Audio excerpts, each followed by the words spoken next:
Cette émission est sponsorisée par Fast Visa.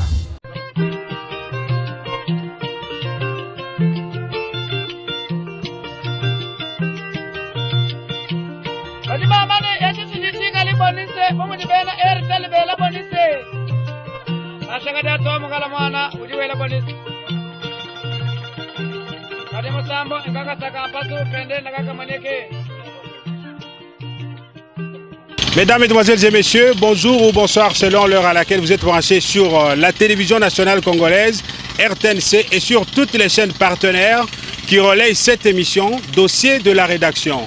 Dossier de la rédaction que la RTNC vous présente ce jour à partir du site de Katende, ce site que vous voyez derrière moi où est construite la centrale hydroélectrique de Grand Katende, projet personnel initié par le chef de l'État et président de la République. Il y a plus ou moins 6 mois, mesdames et messieurs, nous vous avons présenté l'état de ce chantier. On en était encore à l'étape de l'excavation. Aujourd'hui, d'après les témoignages recueillis sur place auprès des ingénieurs indiens et congolais qui sont à pied d'œuvre, on en est déjà à 1 million de mètres cubes d'excavation des moellons. Et vous voyez le canal d'Amené par lequel l'eau qui devra faire tourner 4 turbines est presque terminée. Ce sont les derniers travaux de finition. Et d'après les informations à notre possession, il ne reste plus que 4000 mètres cubes d'excavation pour terminer complètement ce travail. Et vous voyez que les travaux de bétonnage ont commencé. Le gouverneur de la province du Kasaï occidental a assisté au lancement de ces travaux de bétonnage de ce canal. Et donc, d'après les prévisions, d'ici 2016, les 2 provinces du Kasaï devront être électrifiées à partir d'ici, bien entendu, la ville de Kananga, Tchimbulu, mais aussi Mbujimai. Sur ces chantiers, nous allons tendre le micro à l'un des ingénieurs indiens qui supervise ces travaux, mais aussi à l'un des notables de la province du Grand Kasaï, le député Denis Kambaï, qui va devoir nous dire aussi ce qu'il pense, parce qu'il était sur ces chantiers lorsque le président de la République est venu poser la première pierre de construction de cette centrale hydroélectrique de Katende. Mesdames et messieurs, bienvenue à tous.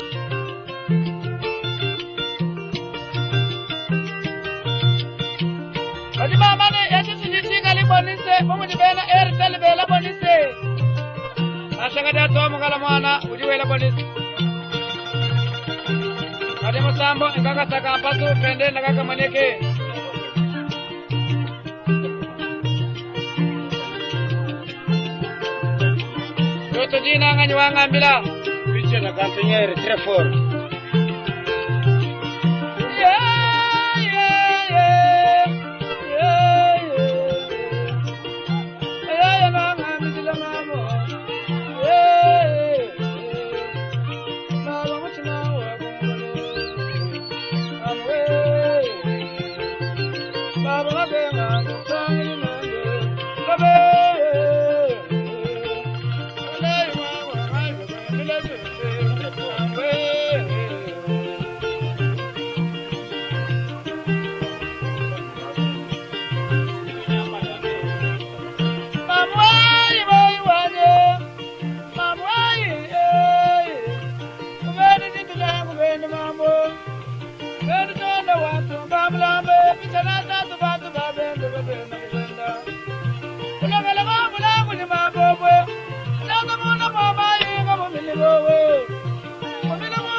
Okay, can you explain us? I will explain.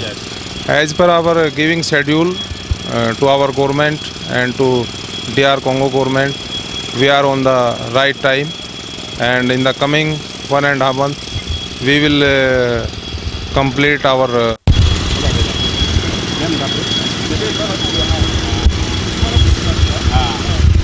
Again.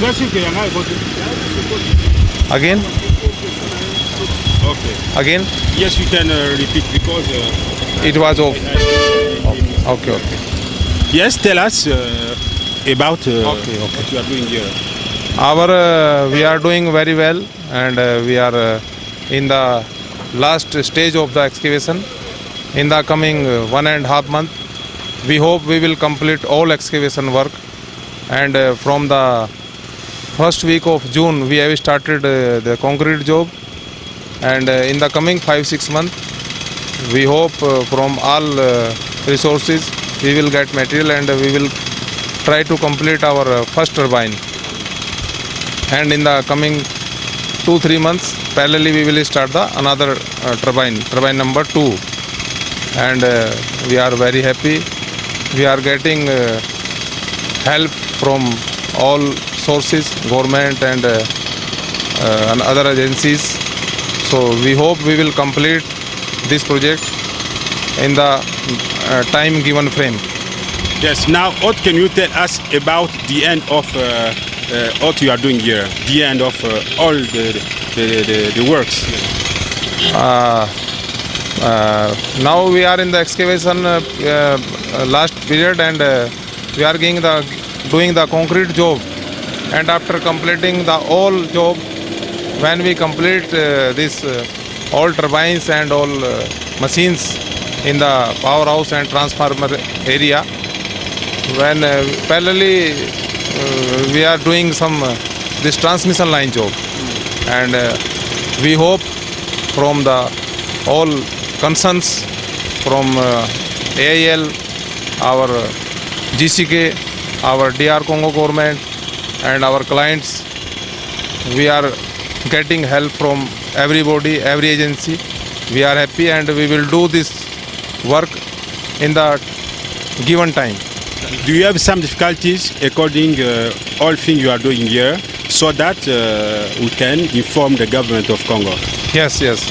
We have some difficulties to transport the material by train or by road.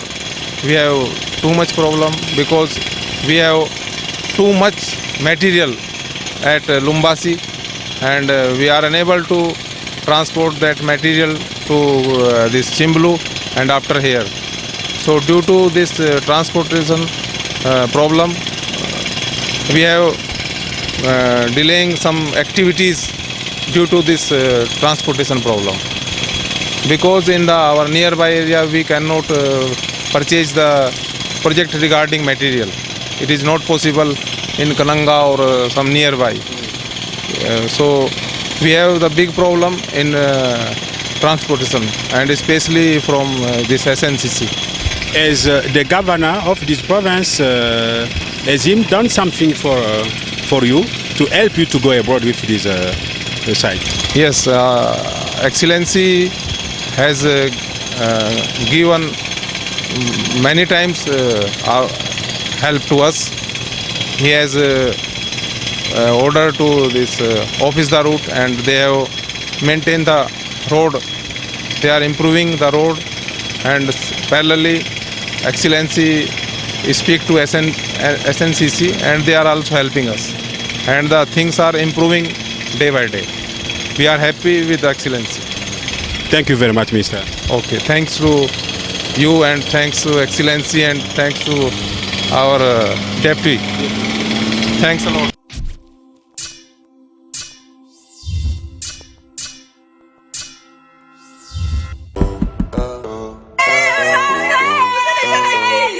Communiquer avec vos proches, c'est maintenant facile.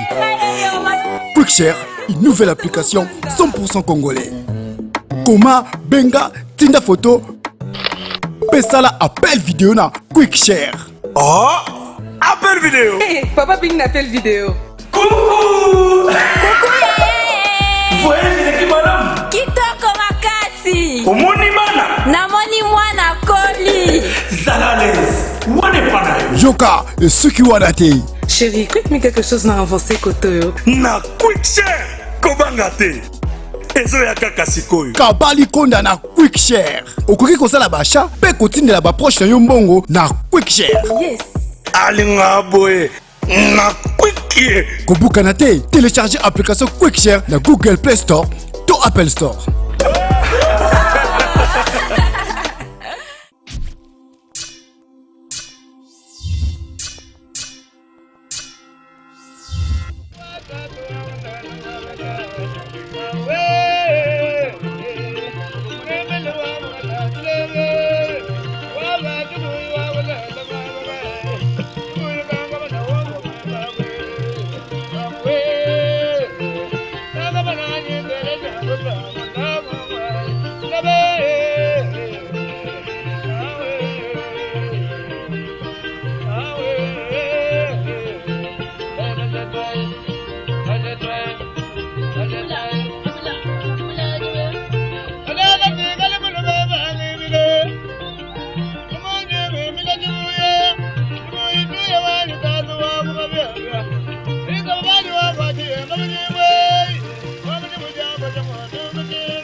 Voilà, mesdames et messieurs, vous avez suivi vous-même comment cet ingénieur indien nous explique la façon dont les travaux évoluent ici, avec une vitesse de croisière, 2 équipes en rotation, une qui commence à 8 h du matin jusqu'à 17 h, une autre de 17 h jusqu'à 8 h du matin. Tout se passe merveilleusement bien, comme il a dit. Quelques difficultés évoquées ici, même s'il a dit en anglais. Le problème de transport des matériels. Il y a beaucoup de conteneurs, environ une centaine à Lubumbashi, qui tardent à venir, à être évacués sur le site, tout simplement parce que la SNCC n'arrive pas, bien entendu, à évacuer ce matériel à la vitesse voulue. C'est donc un défi que le gouvernement de la République devra relever pour donner l'électricité à toutes ces provinces du Kasaï, les 2 anciennes provinces du Kasaï, mais aussi les nouvelles provinces qui font partie de l'espace Grand Kasaï. Et parce que nous parlons de l'espace Grand Kasaï, nous avons sur ces sites le député Denis Kambaï, qui se trouve être le président du Grand Kasaï Fondation. Il a été témoin de la pose de la première pierre par le chef de l'État sur ce site. Il va nous en dire quelque chose. Bienvenue à tous.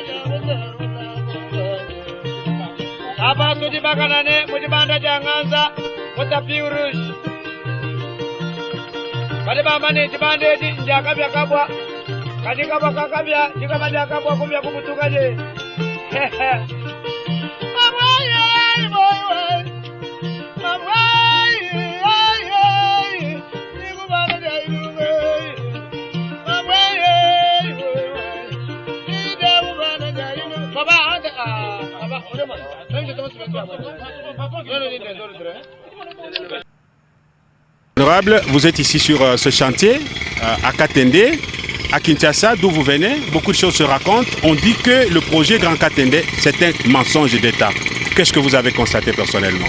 Non, je suis parmi les témoins vivants. D'abord, le jour de la pose de la pierre par le chef de l'État et aussi le jour de la pose de la pierre pour le lancement des travaux il y a 2 ans par le ministre Bruno Kapanji. Aujourd'hui, je suis vraiment surpris par rapport à la vitesse qu'a pris ces travaux.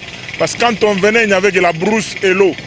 Mais aujourd'hui, je vois tous ces grands travaux qu'il y a ici, les enjeux tels qu'ils sont en train de circuler ici et les travaux tels qu'ils sont en train d'avancer. Je crois que ce rêve, dans peu de temps, deviendra une réalité et nous aurons des arguments nécessaires pour féliciter et remercier le président de la République. Parce que, sincèrement, à moins d'être de mauvaise foi, parce que c'est un grand projet qui a pris suffisamment de temps et l'implication personnelle du président de la République et toute son équipe, tous ceux qui l'accompagnent dans ces grands projets. Nous ne pouvons qu'au nom du Grand Kasaï, parce que vous l'avez si bien dit, conformément à la Constitution, notre République est déjà passée à 26 provinces. Tous les 5 provinces de l'espace du Grand Kasaï pourront bénéficier également de ces grands projets qui constituent pour nous, comme on l'a dit, les premiers LD au conclave du Grand Kasaï à Kinshasa que nous avons tenu au collège Boboto. Le grand professeur qui nous a quittés il y a une semaine, le professeur Mopinganaï Kadjakwidi, est revenu sur l'industrialisation du Kasaï qui passait nécessairement par l'électrification du Kasaï. Nous devons absolument tous nous approprier ces grands projets et l'accompagner. C'est pour cela que nous nous sommes déplacés personnellement pour voir l'évolution. Et nous bénissons les seigneurs par rapport à ce que nous sommes en train de voir sur le terrain. Et merci déjà au président de la République en attendant de voir le concret qui va arriver dans peu de temps. Parce que là, vraiment, tout a démarré. Et il y a de grands travaux qui se font sur le terrain. Et nous lançons vraiment ici un message à tous les fils et filles du Grand Kasaï de s'approprier sincèrement ce projet qui n'a rien à voir avec l'opposition ni la majorité. C'est un projet de peuple du Grand Kasaï.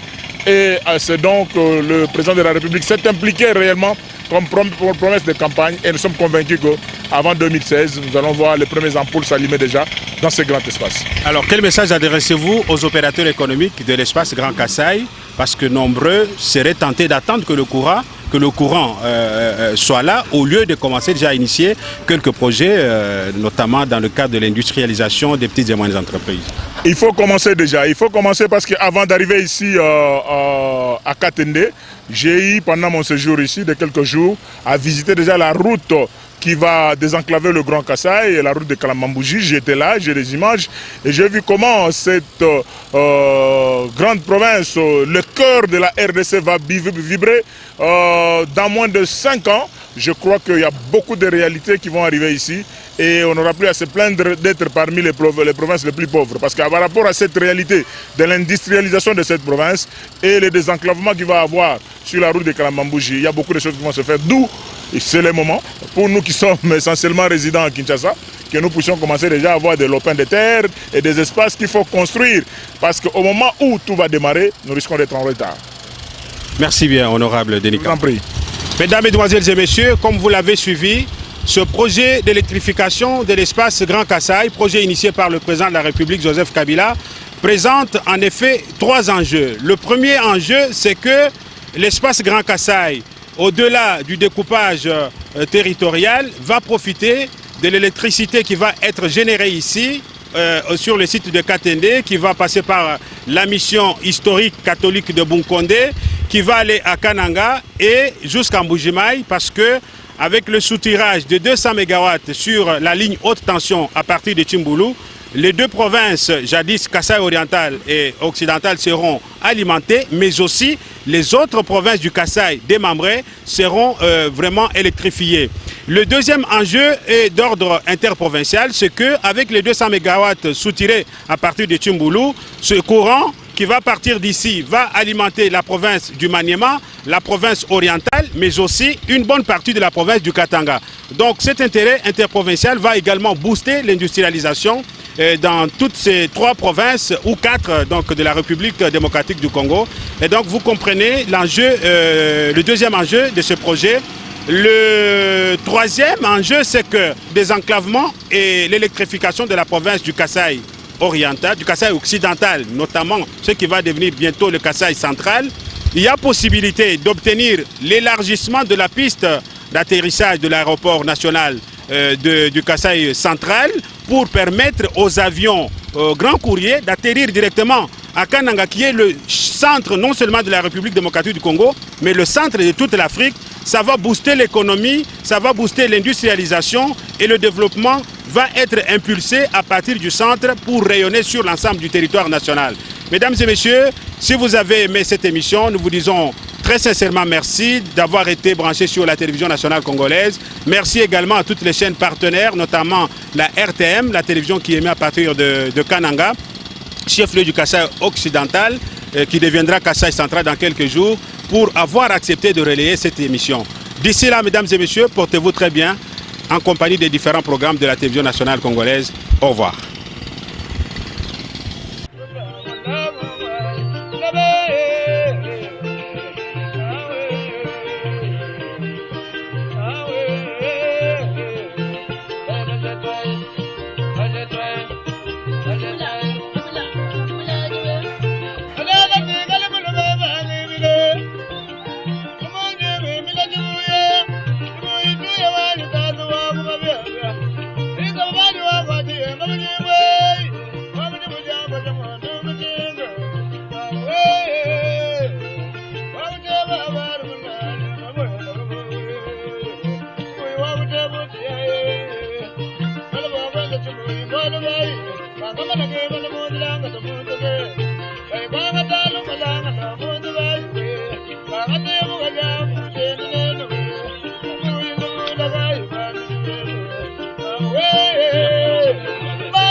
Bakanane mujibanda janganza mutapiurush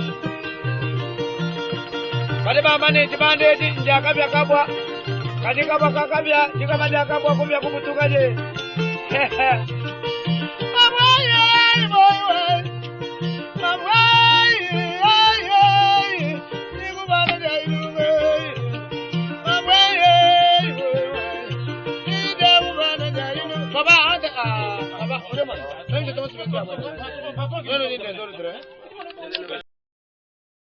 Cette émission est sponsorisée par Fast Visa.